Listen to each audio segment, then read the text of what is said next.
Hello, everyone. It's a great pleasure to be with you today. I hope you're having a wonderful meeting so far. My name is Nason Mani.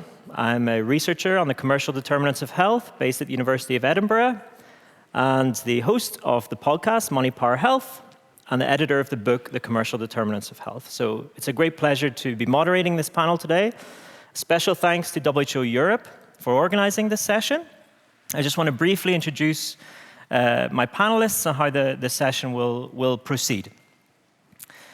So the aim of this session is to reflect on how the political practices of commercial actors, with a particular focus on unhealthy commodity producers such as tobacco, alcohol, ultra-processed foods, have affected, perhaps hindered, the development of effective policies to reduce NCD prevalence in Europe, which, as we all know, is a critical priority. I'm delighted to be joined by a wonderful group of panelists who span academia, civil society, and the WHO. And so what I want to do is introduce them, introduce our newsreader, and then we'll throw to a very short video before we get into the panel discussion. So my panelists are, we have Professor Mark Pettigrew, Professor of Public Health Evaluation at the London School of Hygiene and Tropical Medicine, Caroline Costons, the Director of EuroHealthNet, Pedro Gullón, who is the Director General of Public Health and Health Equity for the Ministry of Health in Spain, Karina Ferreira Borges, Regional Advisor for Alcohol, Illicit Drugs and Prison Health, WHO Regional Office for Europe, and joining us online, Hans van Scharen, Researcher and Campaigner, Corporate Europe Observatory. So a really broad range of panelists, and I hope you will agree, perfectly placed to help discuss this topic. Before we proceed into the next section, and Karina introduces a little bit more about this topic, we have a very short recorded video, very kindly provided by Frank van den Broeke, who is Deputy Prime Minister and Minister for Social Affairs and Public Health in Belgium. So if you could go to that now, that would be great. Ladies and gentlemen, during the Belgian presidency, member states agreed on the urgent need to reinforce the prevention of NCDs at EU level. And we are indeed very happy that Commission President von der Leyen reiterated this in the mission letter for the new Health Commissioner. But addressing health determinants is complex. It is often in contradiction with or is made difficult by diverging interests at the national level. By the fact that competencies on key instruments lay outside of a health minister's portfolio. By European internal market rules, we have to face an uncomfortable truth. In this context, harmful industries are well able to delay progress in public health. The industry's playbook to use the system is well rehearsed. Lobbying, remaining close to decision makers, threatening politicians with economic consequences, spreading misinformation, denying responsibility or shifting the blame. Most of the action of these industries is perfectly legal. And making profits is the industry's raison d'être, which is legitimate per se. However, delaying and weakening public health policies to safeguard profits is not. Hence, we cannot patiently wait for self-regulation from these commercial actors. Take the example of a major player in the food industry who was initially a supporter of the Nutri-Score system. 3 weeks ago, the company informed us that they will remove the Nutri-Score from several of their dairy products following the revision of the Nutri-Score algorithm. I quote, "Because for consumers these products are associated with positive effects on health." So they told us. And the Nutri-Score they would get after the algorithm change does not support that particular message anymore. But is that not an example of a commercial interest taking priority over simply informing consumers on healthy choices. Therefore, addressing these topics at EU level is so important. Therefore, also we must choose legal action over self-regulation. Without countering the influence of commercial actors on public health policies, public health will not really improve. That is my message. I wish you all a very inspiring session.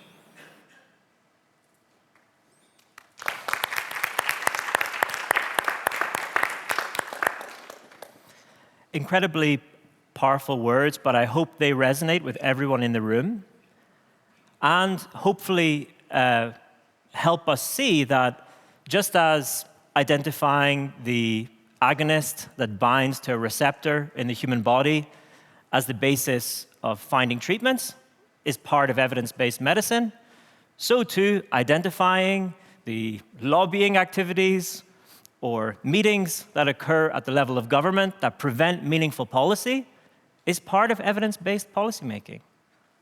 So to take us a step further and provide an introduction to some of these issues, I'm very, very happy to hand over to Karina, who will introduce this.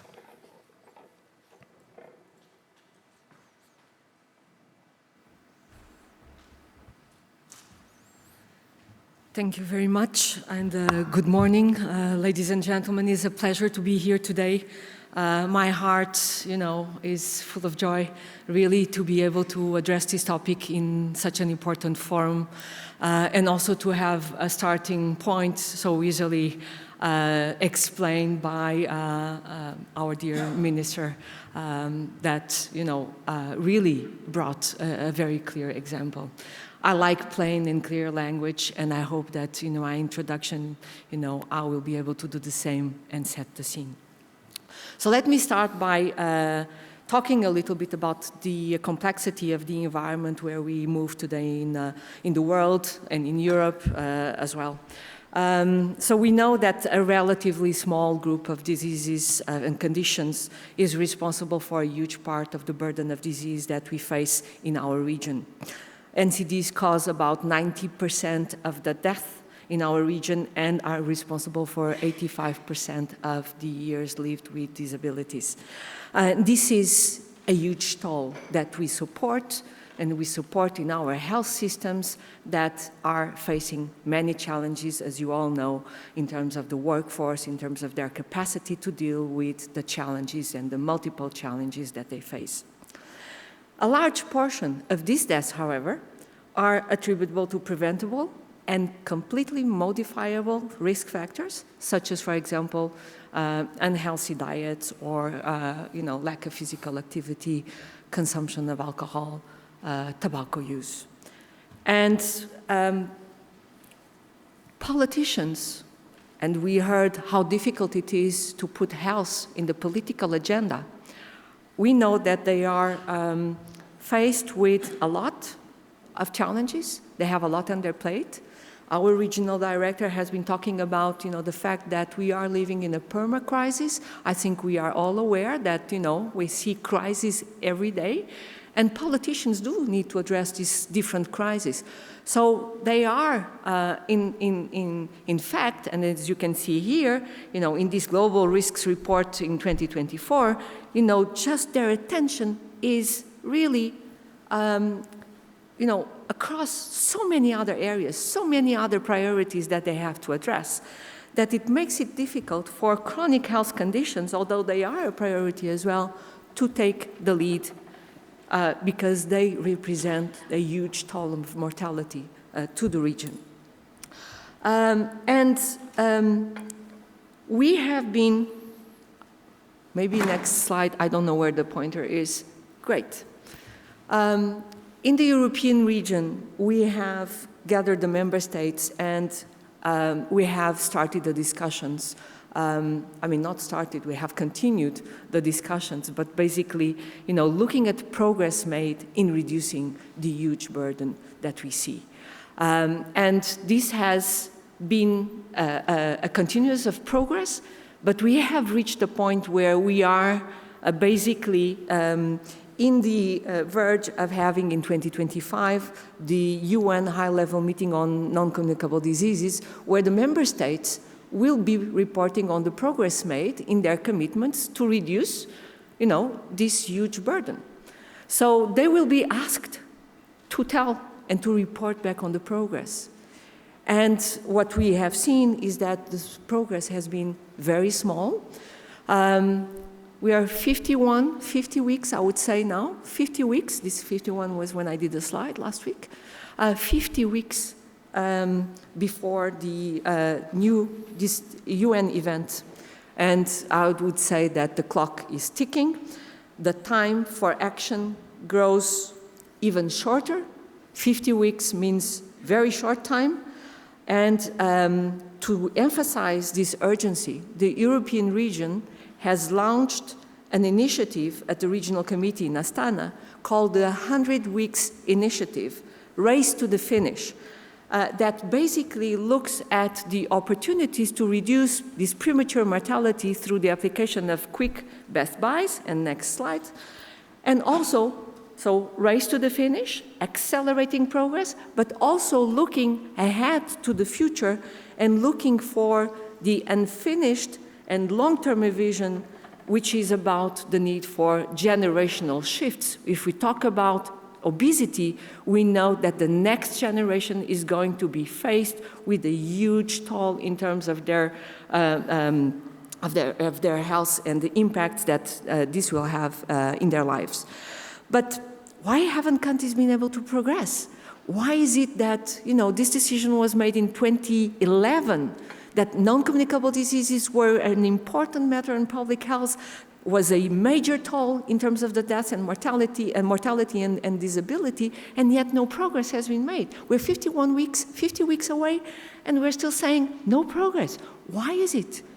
So what we hear, and we keep hearing, and this is what we are talking today here, is that, there may be multiple reasons, but every time I hear exactly what we just heard in this video. Unfortunately, this is very much linked to interference by very big corporate interests that basically make it impossible for health policies to thrive in the country context. So regardless of the commitments, it's not possible to put in place what we know works and for which we have the evidence. So next slide. So what are corporate political activities, which is the topic that brings us here? These are defined as the practices to secure preferential treatment and or prevent, shape, circumvent, or undermine public policies in ways that further support corporate interests. In short, these are actions that are done by corporate actors aimed at shaping the policies in the way that benefits them, that benefits their interests, that benefits, again, profits. These practices are closely related with the commercial determinants broader concept, recently exposed and very well exposed in the commissioned Lancet series, as well as in the recent report that we have launched in WHO Regional Office for Europe on commercial determinants. And they are referred as practices and activities of the private sector that basically affect people's health directly or indirectly, positively or negatively.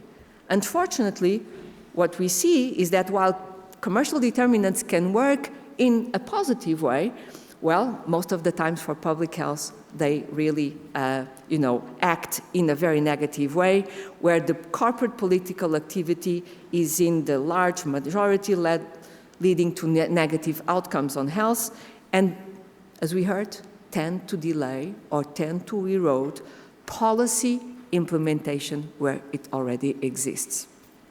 As such, these activities, these corporate political activities, demonstrate a larger power asymmetry between corporations and the member states.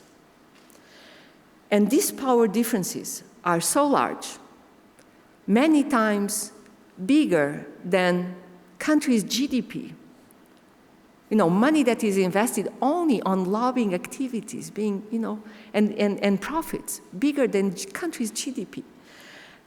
So large that they should not be considered as part of a normal phenomenon in a participatory, democratic process, but rather, as some researchers have already highlighted, should be seen as a corruption of democracy. So this is the reason why we decided to organize this session. We would like to have a conversation on how to address this, but also to raise people's awareness so that we can have a future where the health of people in our region and in the world can be put before profits, and where the trust in our institutions is not eroded. Because when we talk about the risks to democracy, the fact that we cannot longer be able to implement policies that protect the people, and as you'll hear here, we'll explore a little bit more, we have to raise awareness and we have to have deeper conversations so that we can see the challenge and do something about the future that we want to see in our countries. Thank you very much.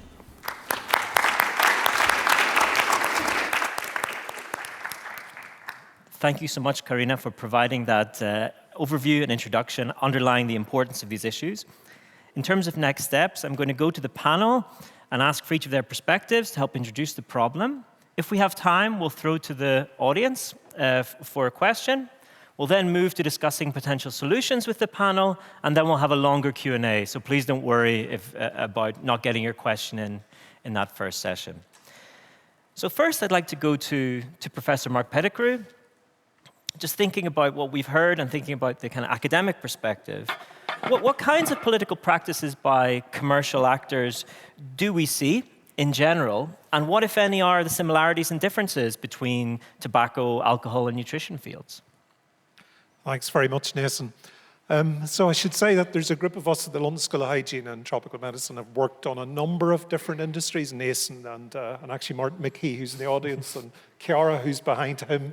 Hi, and I think having worked across a number of different industries, it's easier to see the commonalities, and there are fewer differences than you might expect. And I suppose personally, in my own career, I started doing some work on the tobacco industry, moved to the alcohol industry, was really surprised at the commonalities, did some work on the gambling industry, was quite shocked at how similar the industry practices were. And the practices that Karina just spoke about are actually common parts of the industry playbook, which run right across the industries that we're talking about today. But also, the other thing that I think is quite important to remember is that commercial determinants, the issue of the commercial determinants of health is not a way of identifying bad industries or bad actors. It's a lens which you can apply to any industry. So these practices that Karina talked about, the lobbying, the manipulation of public and policymakers, the distortion of science, policy substitution, and so on. These are all practices which are common across all commercial actors. In fact, so clearly there are some actors, the ones that we're focusing on, which have a prime responsibility for NCD harms and whose business model involves creating harms. Particularly the food industry, large parts of the food industry, that is the case. The ultra-processed food industry, the alcohol industry is strongly dependent on harming its customers. The tobacco industry, as we know, kills up to half its customers, etc. So there are fewer differences between those industries, and the practices are common across other industries beyond the ones that we're talking about today, including the healthcare industry, pharma. The example of the opioid industry is an egregious example, but it's not the only example. So I think it's important to remember that we can apply the sort of lens that Karina talked about to other industries. So the similarities are there. And I'm not sure how I'm doing for time on the clock there, Nathan. I think the other sort of similarity, which Frank talked about, I suppose could be characterized as responsibility shifting the responsibility from the industry down to the consumer, and ultimately saying, don't think too hard about regulation, don't think too hard about legal remedies, don't think too hard about policies. What's really important is to remember that it's your problematic behavior that's the issue here, and that's completely common across all these industries. And those responsibility framings that tactic has been shared across industries over the decades. So you have, as you know, drink responsibly, gamble responsibly, responsible eating, smoke responsibly. What else? I saw actually recently, I think it was Esso on the petrol pumps in London had a thing telling you to drive responsibly, take one less trip.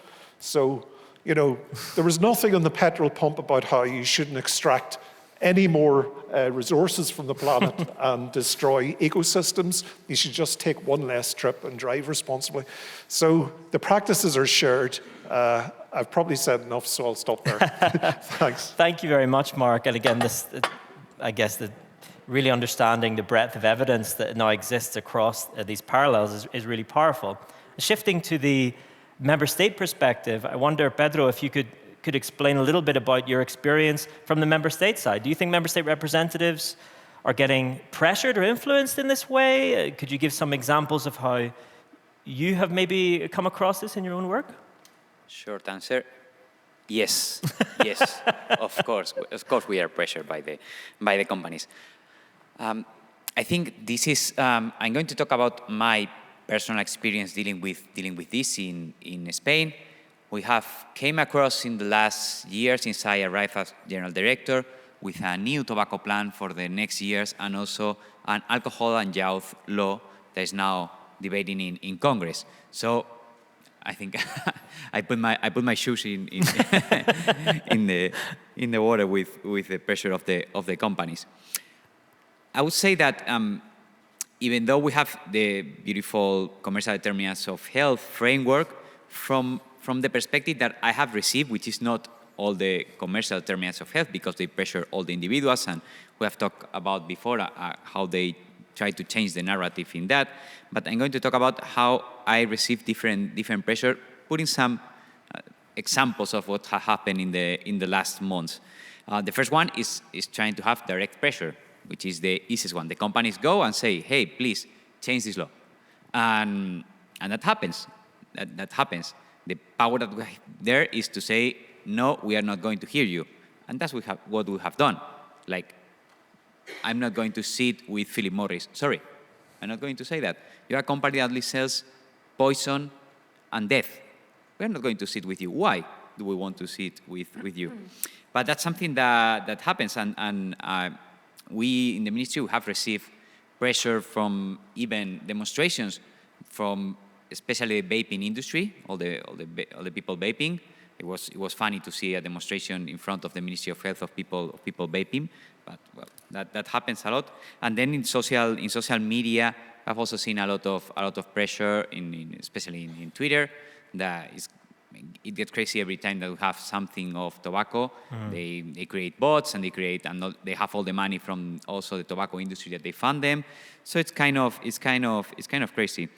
The second way that I have pressure, the one was this direct pressure. The other one is using politicians, and using politicians is something that is kind of usual. So go to some representative of the Congress or the Senate and trying to push policies in other way.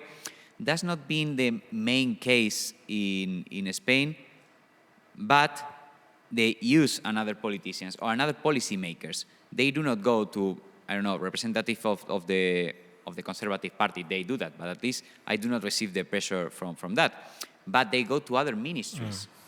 The Prime Minister of Belgium said that before, that it's not only about how they pressure the medical side, but also how they make pressure to agriculture ministries, to other ministries, and that's being hard, because if we want to put a new law on everything, we need to have the support of the whole government. And in that moment, that's where we have the big discussions with other parts of the government that we know that they have the pressure of the industries.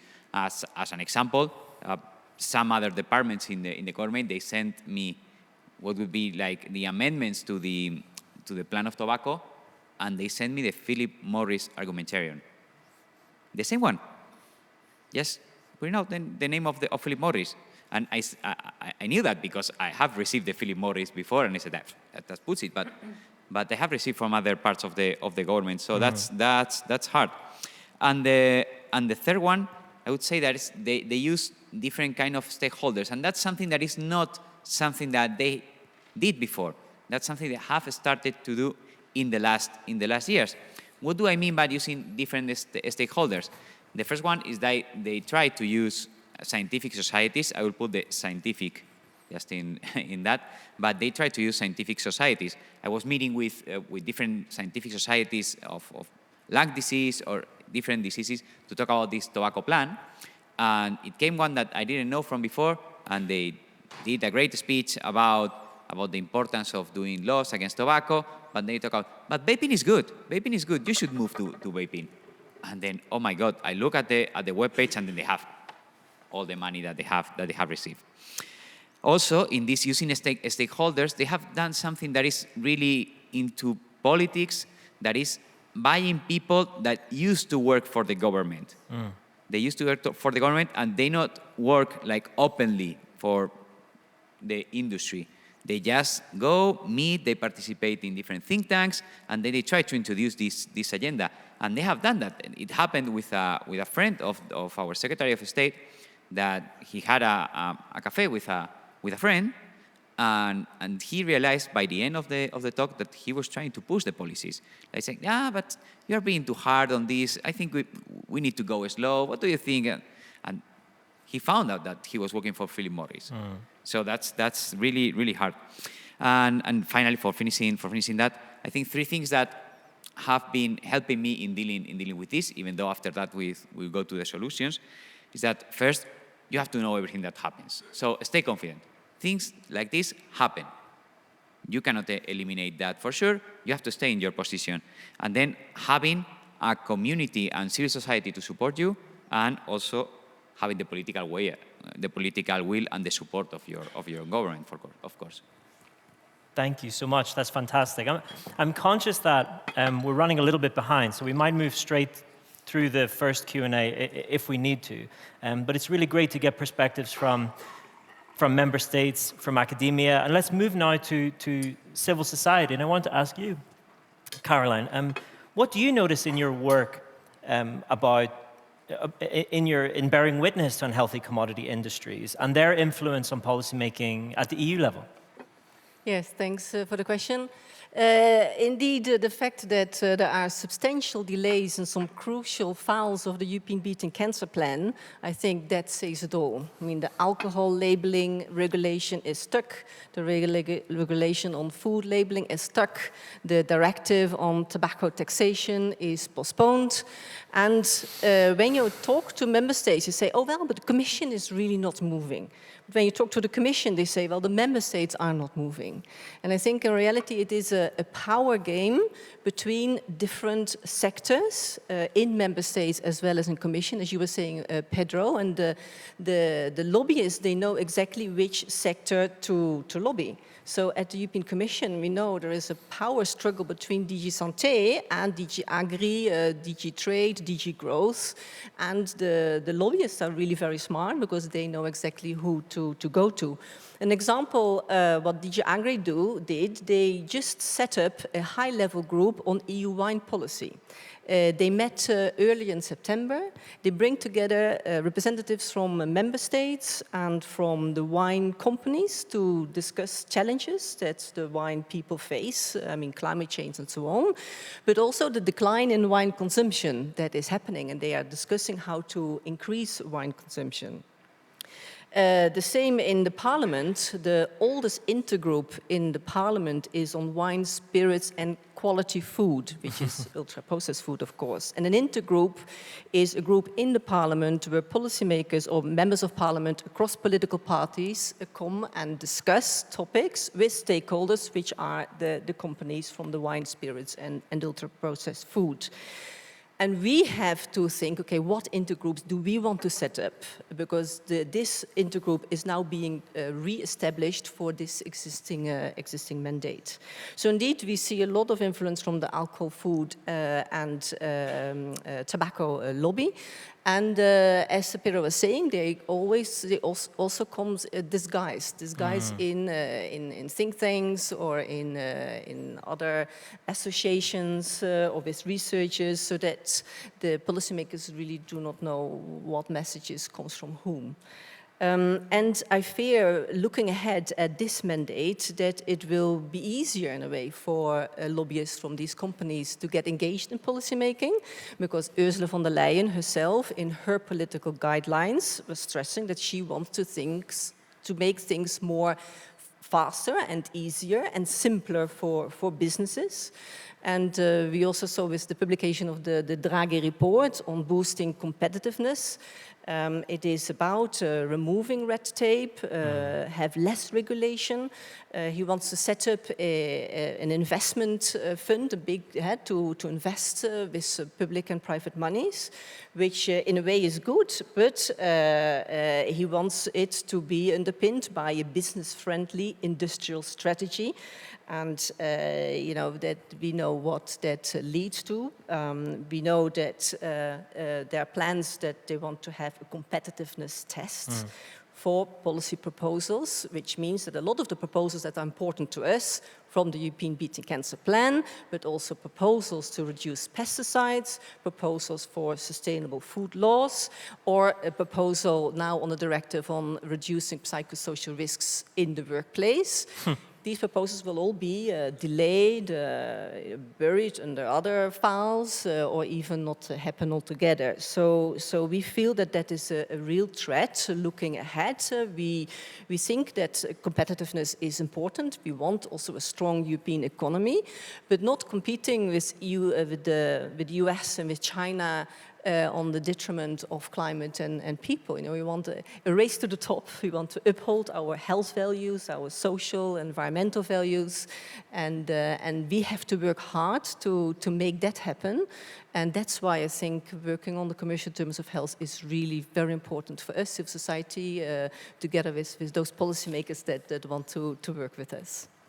Thank you so much for providing the breadth of influence and the challenge, but also the significance when we talk about building back better or a better future and aiming for maintaining and raising standards. I want to throw to Hans van Scharen, who's joining us online, and ask the same question based on your work. What can you tell us about the role of industry lobbying in Brussels in these contexts and your experience? Hello, everyone. Thank you, Nathan. I regret I cannot be with you physically, but then again, I have a very nasty cold, so probably for your health, it's better that I'm participating remotely. But thanks for the invitation. Yeah, a lot of very true things have been said already. We first want to stipulate very clearly that there's a huge difference between advocacy and lobbying. We talk about advocacy when the general interests are being defended by often civil society, but also journalists or academia. And we talk about lobbying when private interests are being defended. That's why we completely disagree with a company like Bayer, which is, as you know, a global agrochemical and pharmaceutical giant. When they say in their report, recent report, that they are doing political advocacy. And that kind of language is very deceiving because what they are doing, and I'll come back to that in more detail soon, what they're doing is lobbying really on an international scale and basically changing and manipulating laws and regulations that governments try to put on the table to defend public health. What is very important to underline is scale of the industries that are engaging on this kind of lobby operations, there's in the agri and food industry we have seen a massive concentration of economical power. When I tell you that only 4 global companies, Bayer, BASF, Syngenta, and Corteva, control more than 60% of the global trade in pesticides, and also control more than 50% in global trade in seeds, it tells you something about the sheer economical power that these companies have, and thus also political power. To come back to Bayer, in this company, we have just published this week a profile on this company. This company is basically spending globally around 75 million euros a year on lobbying. In the European Union alone, it's at least 10 million euros a year, and that company is one of the biggest lobby spenders. But also the chemical lobby platform is spending more than 10 million euros a year and lobbying the European institutions. And if I tell you, give the example of glyphosate, which is, after all, independent science, has issued many worries about the carcinogenic qualities of that molecule, also endocrine disrupting qualities, etc., etc. Well, as we all know, there's an avalanche of litigations ongoing in the United States because people developing cancer claim that they were not adequately warned about the qualities of this product. But what is happening now is that Bayer is engaging in a huge lobby campaign in the US to basically change the law and make it impossible for people to sue the company in the future. And we see that Bayer is co-writing amendments to laws that have already passed in one state, that has already been adopted in the Agricultural Committee of the Senate. And then, of course, we saw that Bayer led a global and massive lobby campaign to prolong the authorization of glyphosate to be authorized on the European market. I'm also referring to a letter from Bayer from April this year, where they basically accuse all independent science stipulating problems around glyphosate. They compare that and they call it literally junk science. Now, you will all probably know that the International Agency for Research on Cancer, the IARC, which is a WHO independent scientific body, in 2015, after very thorough research, said that glyphosate is probably cancerogenic to humans. So I'm not sure how I am with time, but I'm just... We'll have to wrap it up if that's okay. Yes. If any Yes. final words, Bob.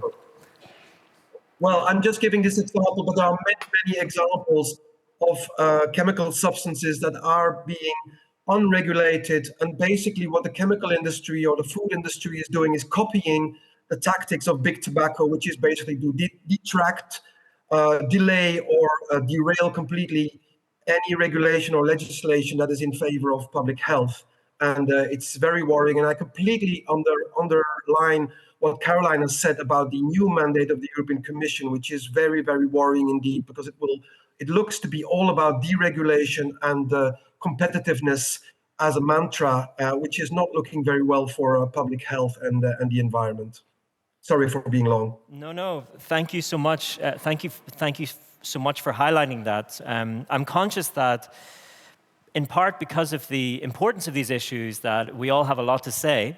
I also want to give time to the audience for Q&A. So what I might do, I'll move straight to one more round where we discuss the solutions and then make sure that we open it to the floor. So please hold your questions and we will have a good long Q&A session at the end. And with regards to that Q&A session, we also have our Young Gasteiner newsreader, Juliette Relihan, who will share perhaps one or two questions from the online audience. So thank you for that, Juliette. But for now, I'll go back to the panel and move to discussing the solutions to some of the issues that we have outlined so far.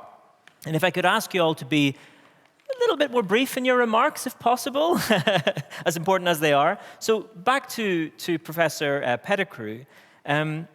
Thinking about solutions, would you say that there's increased attention to corporate political activity nowadays in Europe compared to what you would have seen maybe 10 years ago? I think that's one of the positive aspects. There has been a definite shift over time and a shift of attention on some of the harmful products, but also particularly on some of the harmful practices that have been discussed. So I think bringing these to the fore and making these visible is one of the solutions, but it's also a positive shift over time. I mean, I suppose the other thing that is shifting gradually, and to use a term that I think Karina used about normalization, I think there is a gradual denormalization over time in terms of the acceptability of involving these industries in discussions about public health and in policy making. So the denormalization is a positive shift. It's also a solution because we need to keep pressing to make sure that that continues to happen. Thank you very much, absolutely. And we can sort of almost see that in the consistency between the voices across a range of stakeholders here. And on that front, if I could turn to you, Pedro, I mean, what kind of support do you think member states need to help counter the influences that we're talking about? Do you have any recommendations, perhaps, for other member state representatives in that light? I would say that the member states, we need first internal support and then external support. What do I mean by that? Internal support is that policies are supported by politics, and that's right. And politics is power. So you need to create the internal support within the government. In Spain, that's really complex because it's the government and then the regional governments. So you have to create this space for pushing up all the policies that are needed to tackle NCDs. And for external support, I mean that we have to create the capacity to have a strong community that is independent and they can push forward in our policy, and they can push us as a different stakeholder, a different lobby, but a healthy lobby. And also we need for this external support to push all the scientific society in the same direction, and then just having the help of other organizations. For example, we are making now the new regulations that come with the tobacco plan, and last week, the European Commission, they created this document on free smoking zones. I was like, that's perfect. We are trying to regulate this. Now we have all the reason and all the external support that we need. So for other member states, internal support with the government and external support with civil society, independent civil society, independent research, and the other organizations.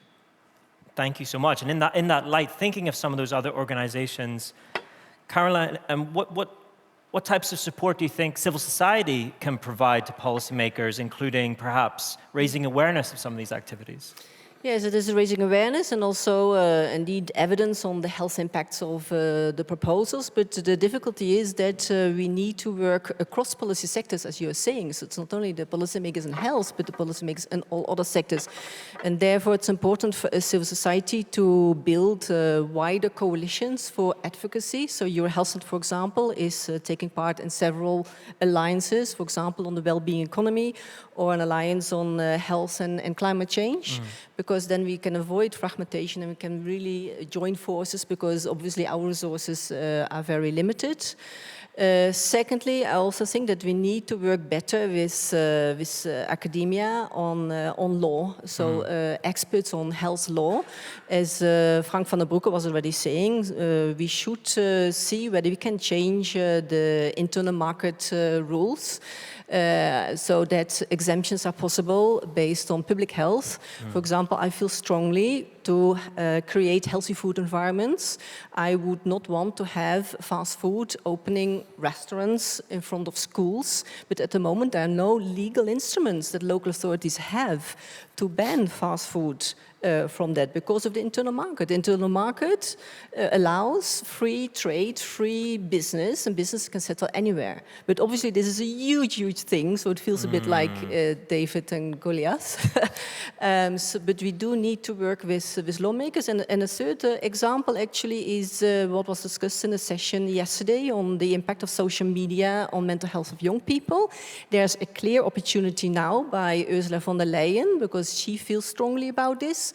And the topic is with two commissioners, with the health commissioner and with the commissioner of intergenerational fairness, is a commissioner from Malta, on tackling the addictive design of social media, the unethical practices of big tech. And Ursula von der Leyen wants evidence-based discussions, she wants a report.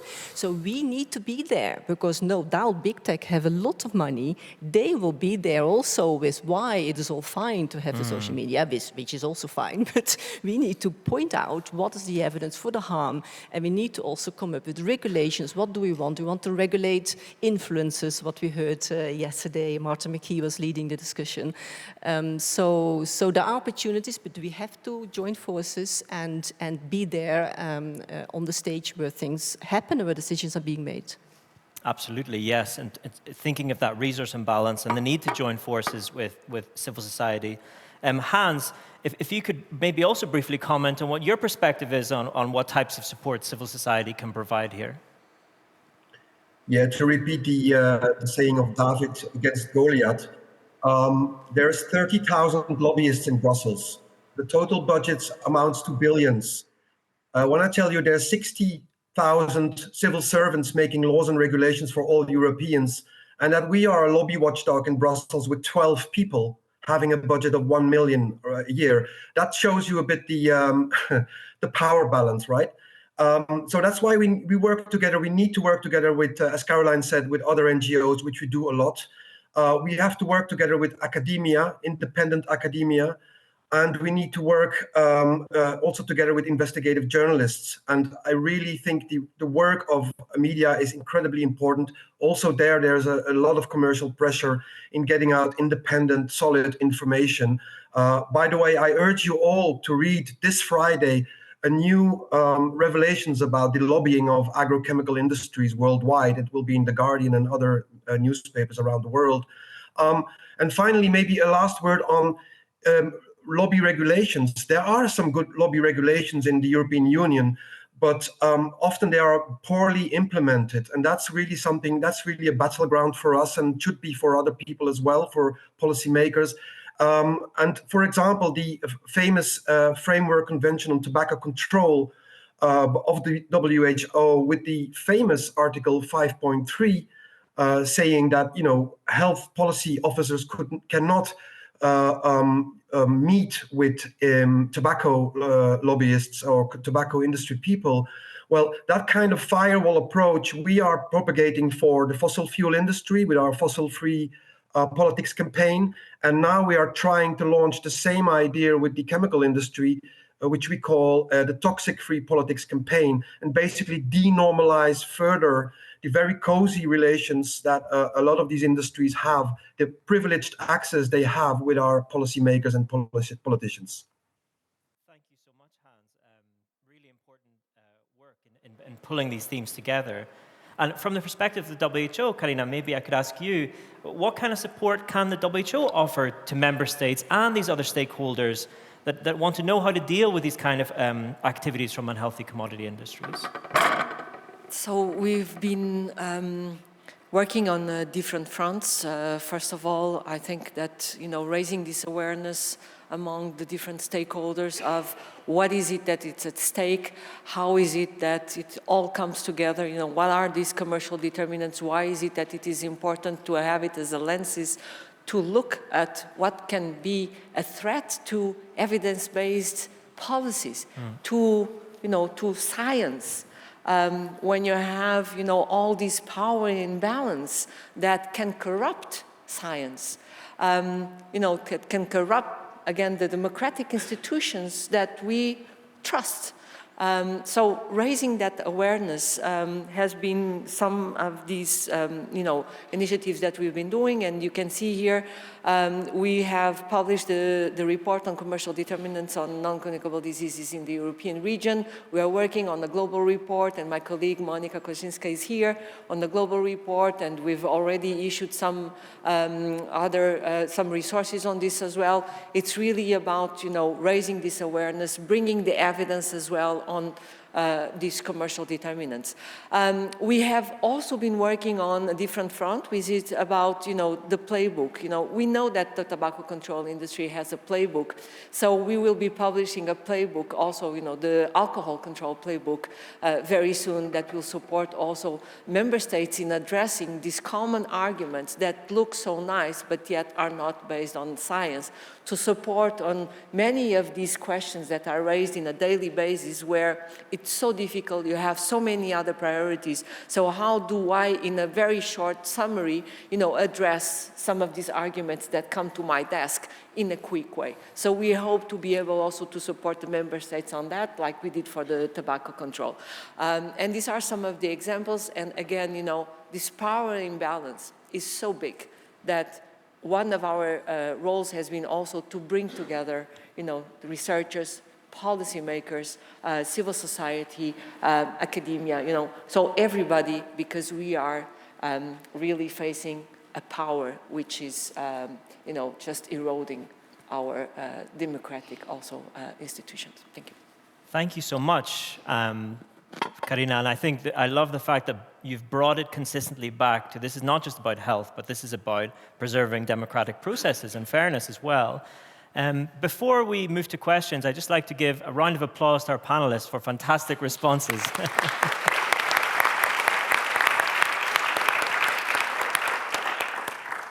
I know that this has been a tour de force, so I appreciate all the work that all of you are doing for health. So we have now time for questions, both from the live audience and from the online audience. Maybe we could start with a question from the live audience, if possible, and I can throw it open to the panelists. Are there any questions? Yes, we have one at the back. Just there, yes.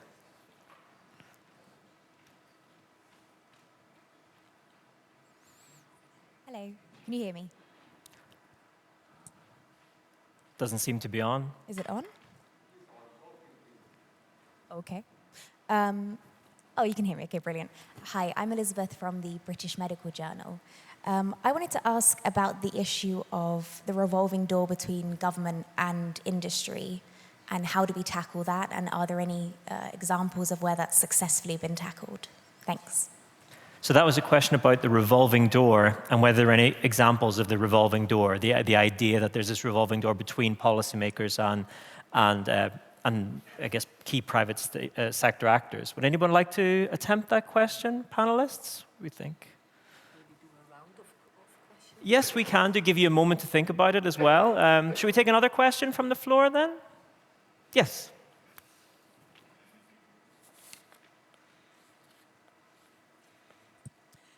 Thank you. I'm Louise from the Bosch Health Campus. I just have a quick question concerning sugar. So putting it in very simplistic terms, if I don't want to smoke, I don't buy cigarettes. If I don't want to drink alcohol, then I don't buy alcohol. How is it possible to influence people's behaviour for a substance that is in almost every item that I consume, whether I want to or not? Thank you. And maybe let's take one. Do we have one more question online, perhaps, Julia? We could add to that? Hi, thanks, Nathan.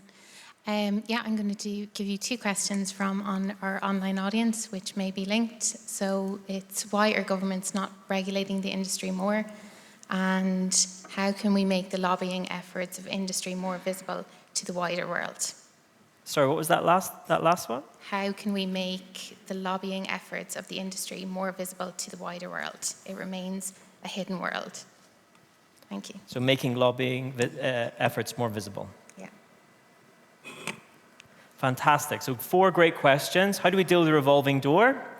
What do we do in situations like sugar, where we're dealing with a ubiquitous product? How to influence behaviors there? Why are we not regulating more? And how do we make lobbying interactions more transparent? So 4 questions there. Would anyone like to kick us off with one of those? Yes, Karina. Yeah, so I would like to start with the fact that the Ombudsman in the European Commission has raised, and maybe this is something, Caroline, I mean, you've been more there than myself. I was there on a visit and I had the opportunity to discuss with him. So, you know, these revolving doors and, you know, again, the transparency culture that we expect from democratic institutions, right? This is already there. The issue is that this is not respected by those who are there. So again, you know, this has been raised, these concerns have been raised. There's a lot, so there is, the Ombudsman has made a work in looking at, you know, how many visits of, you know, industry happened that we know of, and how many did not report as well. You know, there's a wealth of evidence on how this is not working and it's not going well. And I guess that as citizens, we have also, you know, the duty to say, you know, that there is an expectation, again, back to what we expect from these institutions and, again, you know, the behavior that we would like to see. So conflict of interest, for example, the declaration of conflict of interest, I mean, these are all, you know, practice that, you know, are there. They've been regulated. So this is more about, you know, those who do not buy into those practices. And why is it that they do not buy into those practices? So it's about adherence and enforcement of rules and practices that are already in place. Thank you. And maybe on the making lobbying more transparent approach, I wonder if we could go to Hans, because this is a topic quite close to your heart. Do you have any suggestions on how we can perhaps make lobbying interactions more transparent or accountable?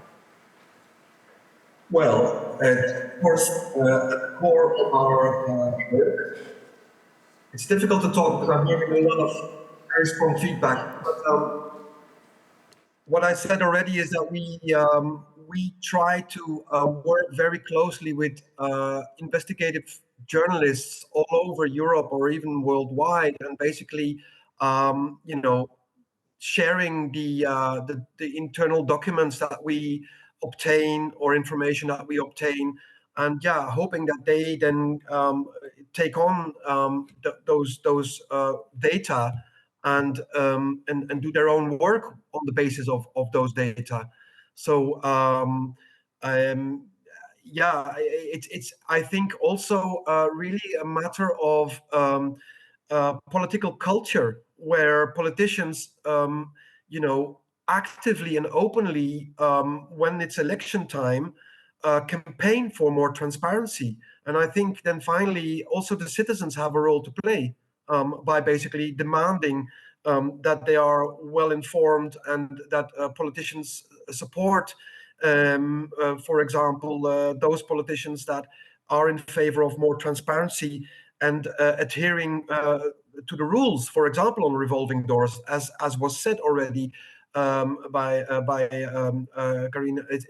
There are rules, but they should be respected. And indeed, the European Ombudsman is a very strong ally, called the non-respecting of the rules a systemic maladministration. That's 10 years ago. And unfortunately, things are improving very slowly. So yeah, I'll leave it there. Thank you so much, Hans. And perhaps on the broader question that underpins a lot of what we're discussing on why are we not regulating more? Like when, especially, and I think what that question reflects is the gap between knowledge and action. Why is the gap so large? And I thought perhaps is that something that you could perhaps come in on? Yes, I wanted to make a general point that you know, lobbyists will always be there. The private sector will always lobby, but I think we need to try to get a mindset shift. And I very strongly like the well-being economy concept, because that's about long-term gains, not so much short-term profits. It's about regulation of harmful products that do no harm for nature, for people's health, is, I think, an important mantra for us. So if we manage to get people working towards a green transition, towards a social inclusion, health transition, then we may have less need to work on the nitty-gritty of, here and there, downstream on the harmful lobby practices. But we can get a mindset change for the good at a higher level. And I know it sounds maybe idealistic, but still I think that is one way forward that we also need to push for. Yeah, and perhaps that speaks to the fact that we've talked, and I'm sure you've all heard and spoken a lot about health in all policies. And I think sometimes we forget that there is a de facto profit in all policies from the outset, if that makes sense. And so you're right, it's part of making that shift.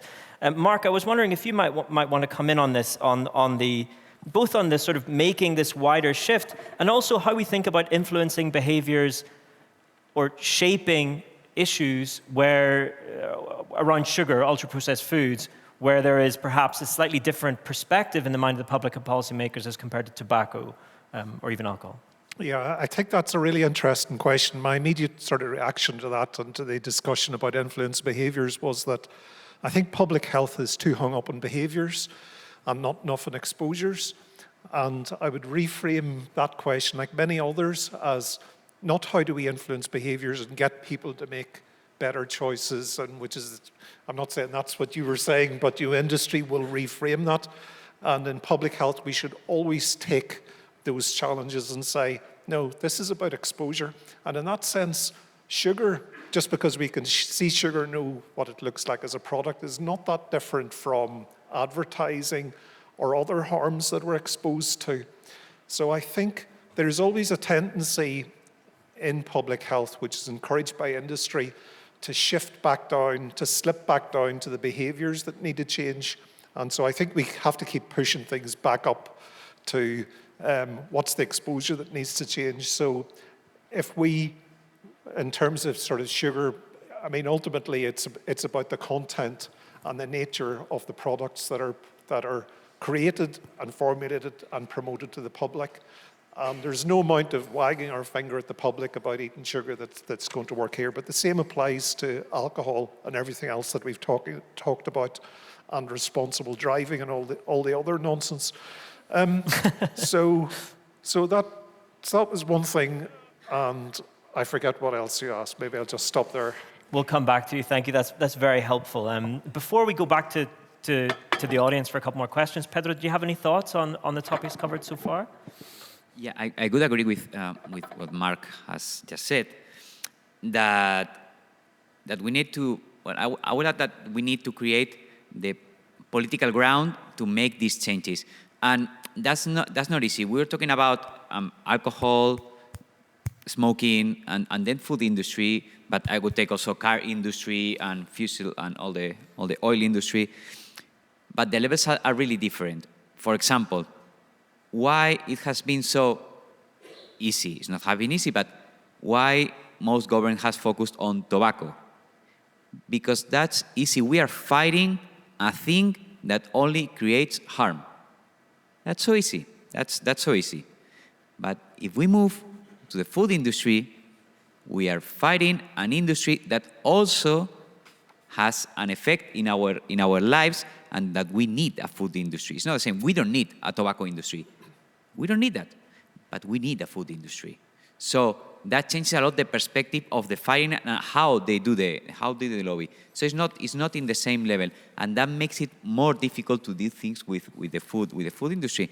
I think that for us, for policymakers, to be able to put things on the agenda, we need also this the research, but also the civil society to make things easy. We have to do different power. If they have the economic power, we need to have the democratic power. And that's something that we have to use our weapons, not their weapons. Our weapons are not the lobby and are not the money. Our weapons are democratic. So we need to use the population and thinking about the exposure and the harm exposures to the population. That's a good perspective. Thank you very much, everyone. We have time for a couple more questions. So we have two here from the floor. We could try and maybe take one more online as well, and if there is one, and then we'll go back to the panel. So, Stefan Larsson, I'm from a not-for-profit called Lightshow. I find the discussion really interesting and important. But I'd like to challenge you. We get the industry we deserve. They do what's rational in a free market where they try to make money. And we can either say we don't want commercials, corporates, we want to, everything should be state-owned. If we want corporates, we need to define the guardrails so that what they do, the innovations they do, the products they develop, benefit our society and benefit health. And so I'd like to put it back to the stage and say, why are we failing as politicians? Why are we failing as democratic societies to change regulation fast enough to make sure it's followed? Because we can blame the industry, but we need to look at what we're doing and why we're failing as regulators and leaders and the policymakers. Thank you very much. Excellent question. Bart Ormijns from the European Diabetes Forum, a non-profit organization. So last month, we were with 3,000 people cycling in France for the good cause of diabetes. And there was on the radio a huge campaign to promote French wine, sponsored by the European Commission, DG Agri. So I was a bit surprised in preparation of this session. So what about health in all policies, and what about the credibility? Excellent. Do we have another question online to close us off, Julia? Yeah, sure. What steps should be taken to address the health inequalities associated with NCDs, particularly with low-income and marginalised groups? Thank you. So some pretty massive questions there. But we have, maybe Monica, would you like to ask one final one, and then we could throw back to the panel? And just do what you can in the few minutes we have, I guess. Thank you so much for a fantastic panel. Monika Kosinska, the WHO cross-cutting leads in headquarters Geneva for economic and commercial determinants of health. So I have a question. So in listening to you here and reflecting on the discussions at the global level, one of the questions that comes up is the capacity of our colleagues within ministries, our colleagues within civil society, even our colleagues within academia to be able to address some of the things that we're talking about here today. In the global context, that's quite clear. We're talking about power asymmetries, which are enormous. I wondered if the panel could reflect also in the European context with regards to our ability to really mobilize and respond to the challenge that we're hearing about. Thank you so much. So huge questions here, which we only have a few minutes, so we can't dig into. The issue of incentives and the fact that we need to change the guardrails, and how do we do that? How we deal with health in all policy? What steps to reduce health inequalities, particularly among marginalized groups in relation to this? And what do we do about capacity building within civil society, member states and academia? Hans, I believe you wanted to come in briefly on this? Yeah, thank you. Well, those are massive questions. I just wanted to say that what a lot of people know probably, but the basic issue is that what we see is that profits are being privatized and the burdens or the costs are being collectivized. And I think that is a sort of general rule in a lot of policy areas. And I completely understand and agree with the underlying assumptions of the first question. I mean, it has to do a lot with political ideology, where basically neoliberalism is for already 4 decades dictating the political game, and basically assuming that the market, the free markets, are the most efficient way of governing. And I mean, basically, in one way or the other, that is for us, at least as NGO, it's really one of the basic wrong assumptions. And actually, also another wrong assumption is that regulations, be it for environment or for public health, are bad for industry, whereas there's a lot of studies showing that actually the opposite is the case, and that Europe, if it would regulate more in the general interest, could be a front runner and have more competitiveness.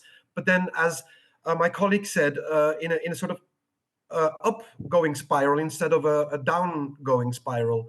I know we are very short in time, so I'll stop here. Thank you so much, Hans, and we can maybe also turn this into a little bit of our concluding comments. Any other thoughts on these big questions that we've raised from the panel? Mark, over to you. Yeah, they are huge questions, and they're all in a different way about system change and how one completely changes our norms. And that's incredibly daunting, I think. But it doesn't mean that even the small actions that one takes as an individual or as a society or as a discipline or whatever don't have huge impacts. And I think, in terms of speaking as an academic, I recognize everything that's been said and the responsibility of academics. And in fact, academics who are interested in commercial determinants of health are probably, a relatively small group. So we can change we can try to change what we can change, and to continually see how our actions fit within a broader system. And so I think it can be easy to be quite despondent about the nature of the change, but I think we have to be clear about what levers we've access to and to continue to argue the case. So some of this is also a communication, maybe communication is too limited, but something like that, there's a communication issue. And industry never sleeps, so we should never sleep either. Caroline. Yes, I wanted to pick up on the point on health inequalities, which is very important because often indeed the most vulnerable groups that get the consequences. I just wanted to tell you a brief anecdote. My son has a student job for a moving company. And he was telling to one of the colleagues there, oh, McDonald's is really, really bad food. It's not real food. It's not good for your health. And then his colleague said, yeah, I agree. That's very bad. It's KFC and Burger King, much better. So it shows. I mean, it's really difficult. And we need to work towards environments, environments that enables healthy food. I was very happy with the smoke-free environment regulation that has now been endorsed, so that you cannot smoke on school grounds and close to hospitals and so on. And in terms of communication, and in particular across the socioeconomic gradient, how do you do that? I mean, it's not about health, it's about health literacy a bit, but it's very much about creating the environment such a way that people make the choices that are good for them. Yeah. Thank you. I will perhaps 1 minute each or so. Any concluding thoughts on these big questions, Pedro? Okay, yes. Starting with health inequalities, I think that we have to make policies with a proportional universalist perspective. So we need protection for everyone, but go to the specific places where the harms are greater, and that means going to the most vulnerable population. Answering like the whole thing of this question, I think that we have left everything to the market. That's the problem. We have left everything to the market. But in a positive perspective, there's a lot of countries, especially in Latin America, that now are winning the elections with a different perspective. The importance is not the market, it's not economic growth, it's the well-being of the population.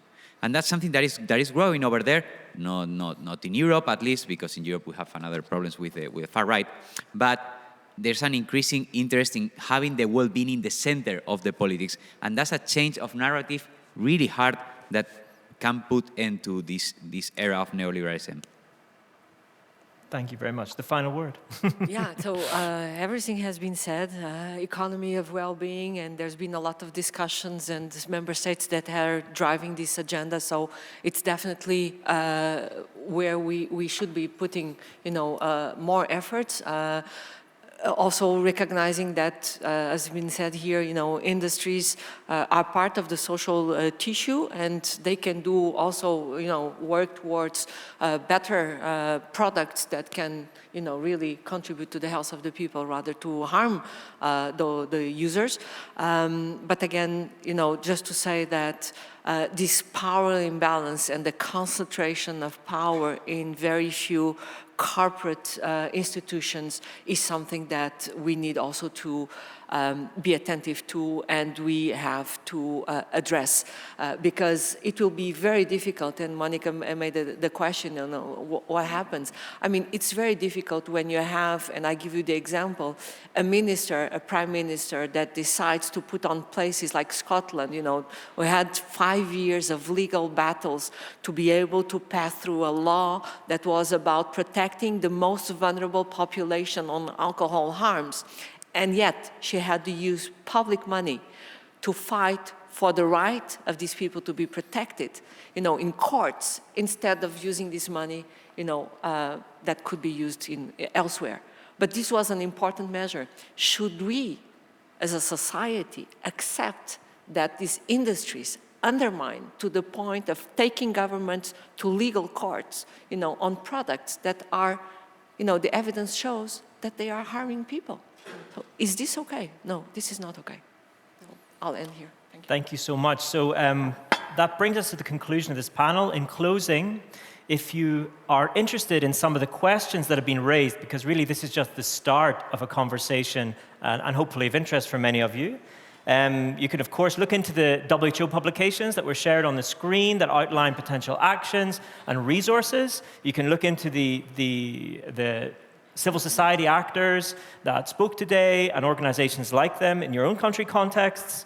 You can also think about how to maybe ensure that the issue of commercial determinants, particularly as it relates to these unhealthy commodity industries, is increasingly front and center in your academic, civil society policy debates. I mean, I hope that the take-home is that we are reaching a threshold where the treatment of malaria reached, where we realized we have to consider the role of the mosquito. And now we are reaching a point where, if we're going to talk about NCDs and preventing NCDs, we need to consider the role of the vector and not move away from that again. So I want to thank again WHO Europe for organizing this session. Thank you to my wonderful panelists. Thank you to our newsreader. Thank you very much, and to the audience for listening. Thank you.